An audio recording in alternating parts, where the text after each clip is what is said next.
Hello students, good morning to all of you. Today we will discuss about next topics of production functions and return to our factors. Students, हमने से previous वाली video के अंदर study किया था what is the meaning of law of variable proportions and its schedules and diagram. हमने वहां पर लॉ ऑफ वेरिएबल प्रोपोर्शंस के बारे में पढ़ा, उसके डिफरेंट फेजेस के बारे में स्टडी किया था और उसके शेड्यूल और डायग्राम के बारे में स्टडी किया। आज हम इस डायग्राम को एक्सप्लेन करते हैं। देखो उसके तीन फेजेस थे। फर्स्ट था increasing return to a factor. First phase क्या था? Increasing return to a factor. Second phase था decreasing return to a factors and third phase है negative return to a factor. तो जो फर्स्ट फेज है increasing return to a factors, increasing return to a factors के means है when TP increase at increasing rate। जब ये TP किस rate से, इंक्रीजिंग रेट से क्या हो रहा है? इंक्रीज, तो MP also increase। MP क्या हो जाएगा? वो भी इंक्रीज होगा। In second phase when TP increase at decreasing rate। इस फेज में TP किस रेट से इंक्रीज हो रहा है? डिक्रीजिंग रेट से। तो TP increase at decreasing rate, तो MP should be fall when TP is maximum। This point T point पर MP कैसा है? TP कैसा है हमारा?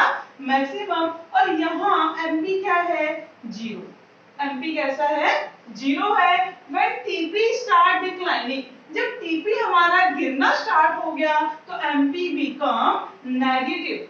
MP become negative। तो ये क्या है? इसके हमने डायग्राम को एक्सप्लेन किया। अब कहते हैं इसका रिलेशंस क्या होगा? TP MP का रिलेशन आ रहा है, जनरली ऐसे पूछ लिया जाता है कॉमनली कई बार एग्जाम में। What is the relationship between TP and MP? TP और MP में रिलेशन क्या है? तो firstly TP increase at increasing rate, तो MP increase. TP increase at decreasing rate, तो MP decline. TP maximum, MP zero. TP decline, तो MP negative. Clear हो गया? ध्यान रखना इसके अंदर जब भी कई बार इसमें शेप पूछ ली जाती है, what is the shape of TP, तो यहाँ टीपी की जो शेप है वो कुछ हमें किस शेप की नजर आ रही है? एस शेप की। टीपी है वो किस शेप में है? एस शेप में। शुरू में टीपी इस वाले फेज में, ये वाला जो फेज है, ये फेज है, सेकंड ये फेज है और थर्ड क्या? डिक्लाइन का फेज है। तो तीन फेजेस के अंदर क्या हो गया? टीपी हमारा डिस्ट्रीब्यूट हो गया। तो जब भी फर्स्ट फेज है तो ये फेज जो कैसा है? थोड़ा सा टर्नओवर जा रहा है हमारा, तो ये कौन सा है? Increasing phase. कौन सा फेज है ये हमारा? इंक्रीजिंग फेज है, जहां पर एमपी क्या हो रहा है? हमारा इंक्रीज हो रहा है। एमपी क्या हो रहा है यहाँ? इंक्रीज। तो टीपी हमारा क्या हो रहा है? इंक्रीजिंग रेट से इंक्रीज हो रहा है। दूसरा जो ये पॉइंट होता है टी पॉइंट, इस पॉइंट को हम क्या बोलते हैं? Saturation point. कैसा पॉइंट होता है? टी हमारा सैचुरेशन पॉइंट है, मैक्सिमम पॉइंट है टीपी का। एमपी क्या है यहाँ पर? नेगेटिव। जो के पॉइंट है, के पॉइंट को हम क्या बोलते हैं? Inflection point. क्या पॉइंट बोलते हैं? कौन सा पॉइंट बोलते हैं यहाँ पर इसको? Inflection point. Inflection it means कि यहाँ पर जब टीपी इंक्रीजिंग रेट से इंक्रीज होना क्या हो जाता है? स्टॉप हो जाता है। when TP stop increase at increasing rate, या फिर हम ये कहें कि TP start increase at decreasing rate। जिस पॉइंट पर TP स्टॉप हो जाता है इंक्रीजिंग रेट से इंक्रीज होना, या फिर वो स्टार्ट हो जाता है डिक्रीजिंग रेट से इंक्रीज होना, वो पॉइंट क्या कहलाता है? Point of inflection. और वहां पर एमपी कैसा होता है? मैक्सिमम। इन्फ्लेक्शन पॉइंट पर ये 1 मार्क्स के क्वेश्चंस बनते हैं। when the point of inflection, तो what is the situations of MP? तो MP is maximum। MP कैसा है उस टाइम? मैक्सिमम है। किसके ऊपर? when the point of inflection, जब इन्फ्लेक्शंस का पॉइंट है। और जब सैचुरेशन पॉइंट है, सैचुरेशन पॉइंट के ऊपर MP कैसा है? हमारा जीरो है। क्लियर हो गया? यहीं से ही आता है एक MP, सॉरी AP। क्या आता है? AP। तो हमारा AP भी किस शेप में होगा? देखो AP हमारा होता है ये। अब next, what is the relationship between AP and MP? AP और MP में क्या रिलेशन है? देखो फर्स्टली MP इंक्रीज तो AP is also increase. MP increase तो AP आल्सो इंक्रीज। एपी भी क्या होगा, इंक्रीज होगा, but MP is more than AP. MP is more than AP. देखो एमपी इंक्रीज हुआ तो एपी भी इंक्रीज होगा, बट एमपी ज्यादा है किससे, एपी से ज्यादा है। एपी कट या फिर हमने MP cut AP at maximum point. यहाँ एपी का कैसा पॉइंट है, क्या सिचुएशन है, यहाँ एपी मैक्सिमम है। एपी के मैक्सिमम पॉइंट के ऊपर एमपी क्या कर रहा होता है, उसको डिक्लाइन, और जहां कट कर रहे हैं वहां एपी किसके बराबर होगा, एमपी के बराबर होगा। एपी किसके बराबर हो जाएगा, एमपी के। आफ्टर दिस पॉइंट, इस पॉइंट के बाद MP decline तो AP is also decline but AP is more than MP। यहाँ AP ज्यादा है किससे, MP से। क्लियर हुआ। MP increase, AP is also increase but MP is more than AP। क्या है, MP is more than AP। फिर उसके बाद MP cut AP at maximum point। जो MP है वो AP को कहां पर कट कर रहा है, उसके मैक्सिमम पॉइंट के ऊपर। वहां AP इज इक्वल टू क्या है, MP। आफ्टर दिस पॉइंट, इस पॉइंट के बाद MP डिक्लाइन तो AP is also decline. MP decline होगा तो AP भी डिक्लाइन होगा, बट यहाँ AP is more than MP। But ये ध्यान रखना, MP ever be zero but AP never be zero.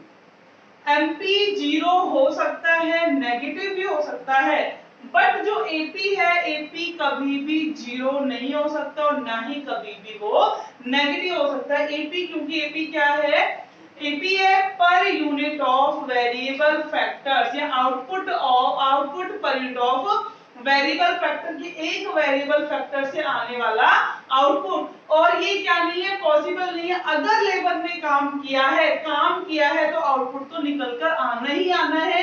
Output कभी भी जीरो नहीं होगा व्हेन लेबर वर्क। जब भी लेबर काम करती है तो आउटपुट कभी जीरो नहीं आता। सो एपी नेवर बी जीरो, इसीलिए एपी कभी भी जीरो नहीं होता। क्लियर हो गया। तो रिलेशन से टीपी एमपी एमपी एपी के बीच में। अब हमारे आते हैं causes of increasing number of factors. कि शुरू में जो टीपी है वो इंक्रीजिंग रेट से इंक्रीज क्यों होता है, वो डिक्रीजिंग रेट से फिर इंक्रीज क्यों होता है, क्या सिचुएशन है, क्या करना है, वो हमें स्टडी करेंगे। एक पॉइंट और है, देखो कई बार क्वेश्चन आ जाता है कि टीपी व्हेन एमपी डिक्लाइन तो TP is also decline.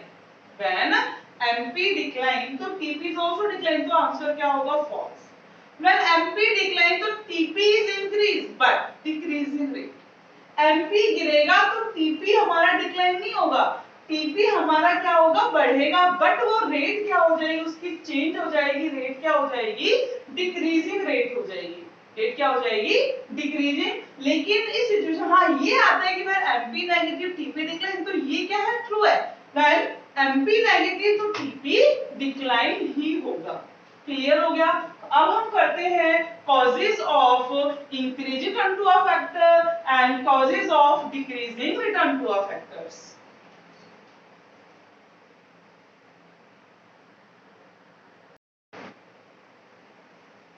Sorry students, causes of increasing return to a factor.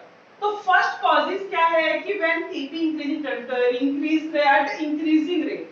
कि टीपी जब भी इंक्रीजिंग रेट से इंक्रीज हो रहा है तो उसका कारण क्या है, क्यों टीपी फर्स्ट में इंक्रीज होता है इंक्रीजिंग रेट से।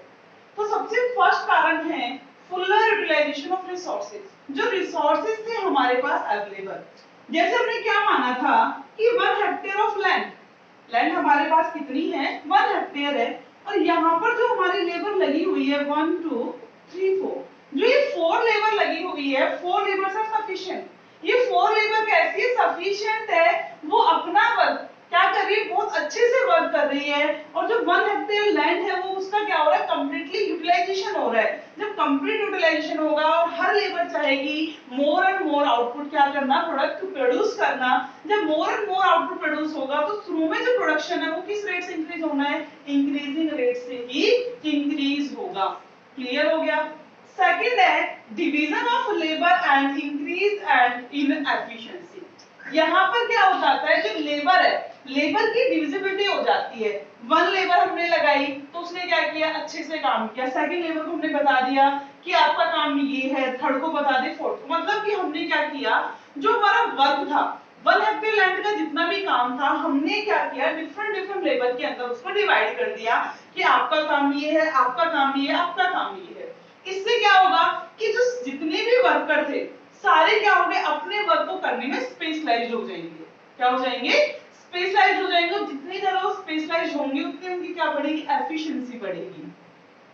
भाई स्पेशलाइज्ड होंगे अपने काम को करने में तो क्या बढ़ेगी, उनकी एफिशिएंसी बढ़ेगी। तो एफिशिएंसी बढ़ेगी तो आउटपुट कैसे होगा, इंक्रीजिंग रेट से इंक्रीज होगा। जैसे कि फॉर एग्जांपल हम प्रोडक्शन से थोड़ा सा हटकर आते हैं।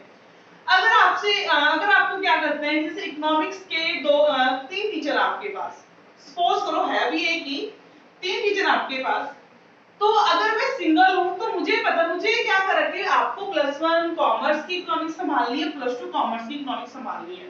तो मुझे पता है ये काम केवल किसको करना है, मुझे ही करना है। तो मैं क्या करूंगी, अपना 100% देने की कोशिश करूंगी। कितनी परसेंट देने की, 100% देने की कोशिश करूंगी। मैं ये सोचूंगी जितना हो सके मैं ऐसे एफर्ट्स करूं कि बच्चों को जो रिजल्ट है ना वो बेस्ट से बेस्ट रिजल्ट है। मैं यही सोचूंगी, यही मैं एफर्ट्स करूंगी। वहीं अगर मेरी जगह 3 टीचर्स और अपॉइंट कर ले, मतलब कि इकोनॉमिक्स के 3 हो गए, ठीक है, तीनों की रिस्पांसिबिलिटी क्या है, 11th को भी पढ़ाना, 12th को, दोनों को इकोनॉमिक्स ही पढ़ानी है। अब 3 टीचर, मैं क्या सोचूंगी, ये वाली यूनिट मैं क्यों कराऊंगी, ये वाला टीचर कराएगा, दूसरा जो मैं क्यों कराऊंगी, ये कराएगा, मैं क्यों कराऊं, वो कराएगा। इससे क्या होगा, जो हमारी एफिशिएंसी है वो ऑटोमेटिकली रिड्यूस हो जाएगी। हम जिस काम को जितनी एफिशिएंसी के साथ कर रहे थे, मतलब जहां मैं अपना 100% देने की कोशिश कर रही थी, अब मैं वो नहीं दूंगी। क्यों, क्योंकि मुझे पता है कि दूसरा बंदा क्या करेगा, वो काम करेगा, क्योंकि अब मैं वहां काम नहीं करूंगी। दूसरा, अब क्या हो गया, काम की विजिबिलिटी हो तो गई है, बट उस काम को वो इंटरेस्ट के साथ नहीं, स्पेशलाइज्ड, मतलब उस काम को करने में स्पेशलाइज्ड कभी भी नहीं हो सकती। तो जिसको जो वर्क दिया जाता है वो अपने वर्क में क्या हो जाता है, स्पेशलाइज्ड हो जाता है, जिससे उसकी एफिशिएंसी क्या हो जाती है, इंक्रीज हो जाती है। तो टीपी जो टोटल प्रोडक्शन है वो कॉन्टिन्यूअस क्या होता है, फिर इंक्रीजिंग रेट से ही इंक्रीज होता है। एंड थर्ड है better coordination between the factor. जो दो फैक्टर्स हमने लिए थे, फिक्स फैक्टर्स और एक वेरिएबल फैक्टर, वहां पर जब प्रोडक्शन इंक्रीज हो उसका मेन कारण तो ये है कि जो कोऑर्डिनेशन बैठाया है हमने फैक्टर्स के बीच में वो कैसा है, बेटर कोऑर्डिनेशन है। It means 1 hectare land required 4 labour. इसका मतलब है 1 हेक्टेयर लैंड, जो 1 हेक्टेयर लैंड है वो उसके लिए केवल 4 ही लेबर की जरूरत है। वो 4 ही लेबर वहां पर बहुत अच्छे से काम कर सकती हैं। तो क्या हो गया, यहाँ पर दोनों के बीच में, दोनों फैक्टर्स के बीच में मैंने क्या कर दिया, एक बेटर कोऑर्डिनेशन बना दिया। और जितना बेटर कोऑर्डिनेशन होगा उतना ही प्रोडक्शन क्या होगा, इंक्रीजिंग रेट से ही इंक्रीज होगा। क्लियर हो गया। नेक्स्ट है causes of decreasing turn two factors. इसके डिक्रीज टर्न टू फैक्टर्स के क्या क्या कॉजेज हैं कि ये डिक्रीज क्यों होता है। तो ये तो देखो इंक्रीजिंग हमने पढ़ ली है, जो सेकंड फेज है इसका मेन कारण क्या है, क्यों वो डिक्रीजिंग रेट से इंक्रीज होता है। फर्स्ट है फिक्सिटी ऑफ फैक्टर्स।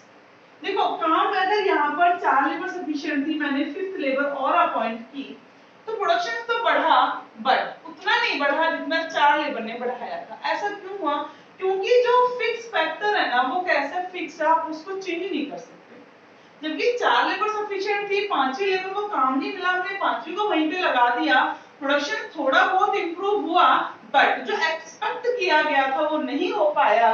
कारण क्या है कि जो फैक्टर है वो कैसा है, फिक्स है। भाई जितनी कैपेसिटी वो उतनी प्रोडक्शन कर सकता है, कैपेसिटी से ज्यादा तो कोई भी फिक्स फैक्टर क्या नहीं कर सकता, आउटपुट नहीं निकाल सकता। सेकंड है इम्परफेक्ट फैक्टर सब्स्टिट्यूटेबिलिटी। इसका मतलब है कि इम्परफेक्ट, कि उस लैंड के जैसा कोई भी क्या नहीं है, परफेक्ट सब्स्टिट्यूट्स अवेलेबल नहीं है। मतलब वो लैंड 1 हेक्टेयर लैंड ही है हमारे पास, उसके अलावा कुछ है ही नहीं जहां एक्स्ट्रा लेबर को लगाया जा सके। जब उसका कोई सब्स्टिट्यूट ही अवेलेबल नहीं है, ना तो लेबर का कोई सब्स्टिट्यूट अवेलेबल है, ना ही फिक्स फैक्टर्स का कोई सब्स्टिट्यूट अवेलेबल है, तो क्या होगा, प्रोडक्शन बढ़ने की बजाय कम होगा, वो इंक्रीज नहीं होगा। थर्ड कह रहा है कि poor coordination between the factor, जो फैक्टर्स हैं उनके बीच में कैसा कोऑर्डिनेशन है, पुअर कोऑर्डिनेशन है। पुअर कोऑर्डिनेशन का मतलब है कि जब ये कह दिया फ्लो में कि 4 labours are sufficient for 1 hectare land, कि 1 हेक्टेयर लैंड के लिए ओनली 4 लेबर ही सफिशिएंट है, तो आप 2 लेबर एक्स्ट्रा क्यों लगा रहे हो? क्योंकि देखो आप उस जो फैक्टर है, जो लैंड है, उसकी कैपेसिटी तो नहीं है, वो तो प्रोडक्शन नहीं बढ़ा सकती, आप लेबर को लगाए जा रहे हो। इट मींस कि हैवी बर्डन, प्रेशर बढ़ता जा रहा है, किसके ऊपर? फिक्स फैक्टर्स के ऊपर, किसका? वेरिएबल फैक्टर्स का, तो आउटपुट इंक्रीज नहीं होगा। तो ये थे इसके कुछ कॉजेस। अब है कि पोस्टपोनमेंट ऑफ दिस लॉ, इस लॉ को पोस्टपोन भी किया जा सकता है। तो ये किस सिचुएशन में होता है? फर्स्टली तो देखो यहाँ पर assumptions लेते, सबसे पहले हम इसके assumptions क्या माननी है? assumptions ये मानकर चलनी है कि जो फिक्स फैक्टर है वो कैसा रहेगा? फिक्स ही रहेगा। assumptions क्या माननी है? जो फिक्स फैक्टर है वो कैसा रहेगा? फिक्स ही रहेगा, उसके अंदर चेंज नहीं आएंगे। जो वेरिएबल फैक्टर्स आप चेंज कर रहे हो, किसको चेंज कर रहे हो? जो वेरिएबल फैक्टर्स आप चेंज कर रहे हो, उस फैक्टर्स कैसे चेंज करने? 1 by 1 चेंज करने हैं। ऐसे चेंज करने हैं 1 by 1, ऐसा ना हो कि आपने एक बार एक लेबर लगाई, फिर आपने 5 लगा ली, फिर आपने 10 लगाई, तो आपके आउटपुट में जो इफेक्ट्स आप देखना चाह रहे हो वो इसके अकॉर्डिंग नहीं होगा। आपको क्या करना है? 1 by 1 लेबर को इंक्रीज करना है। दूसरा, वो जो लेबर आप इंक्रीज कर रहे हो वो कैसी होनी चाहिए? सभी लेबर्स इक्वली एफिशिएंट होनी चाहिए, इक्वली स्किल्ड होनी चाहिए। एक बहुत ज्यादा एफिशिएंट है, एक तो स्पेशलाइज्ड अपने काम को करने वाली, एक बिल्कुल कैसी है? हमें ये बिल्कुल डफर है। तो इस टाइप की लेबर नहीं होनी चाहिए। क्यों? क्योंकि देखो जो इंटेलिजेंट है, जो स्किल्ड है, उसकी आउटपुट बढ़ेगा। लेकिन वही आपने किसी भी किसको डॉन को लगा लिया, बिल्कुल जिसको कुछ आता ही जाता नहीं है, उस लेबर को लगा लिया, तो प्रोडक्शन तो क्या होगा? बढ़ेगा, वो तो कम होगा, बढ़ने वाला नहीं है। दूसरा जो ये लॉ है, लॉ ऑफ वेरिएबल प्रोपोर्शंस, ये मेनली प्रोडक्शन एक्टिविटीज में ही अप्लाई होता है, अदर एक्टिविटीज में नहीं होता। अदर एक्टिविटीज में ऐसा नहीं होता, केवल प्रोडक्शन में। वो भी हम जनरली कहते हैं किस फैक्टर के अंदर होता है ऐसा? ये होता है एग्रीकल्चर के अंदर। कौन सी एक्टिविटीज के अंदर? एग्रीकल्चर एक्टिविटीज में ये लॉ है, ये ज्यादा से ज्यादा अप्लाई होता है। एंड लास्ट, जो टेक्नोलॉजी है, टेक्नोलॉजी कैसी करनी है? आपको कांस्टेंट माननी है, टेक्नोलॉजी के अंदर कोई चेंज आपको नहीं करना है। क्लियर हो गया? अब इस पोस्टपोन आप कब कर सकते हो? इसका रिवर्स कर दो। पोस्टपोन कब हो सकता है? जब 1 by 1 आप लेबर का यूज नहीं करोगे, एग्रीकल्चर के अलावा और कहीं आप इस लोगो अप्लाई करके देखते हो, तो आप इसको क्या कर सकते हो? पोस्टपोन कर सकते हो। क्लियर हो गया सभी को?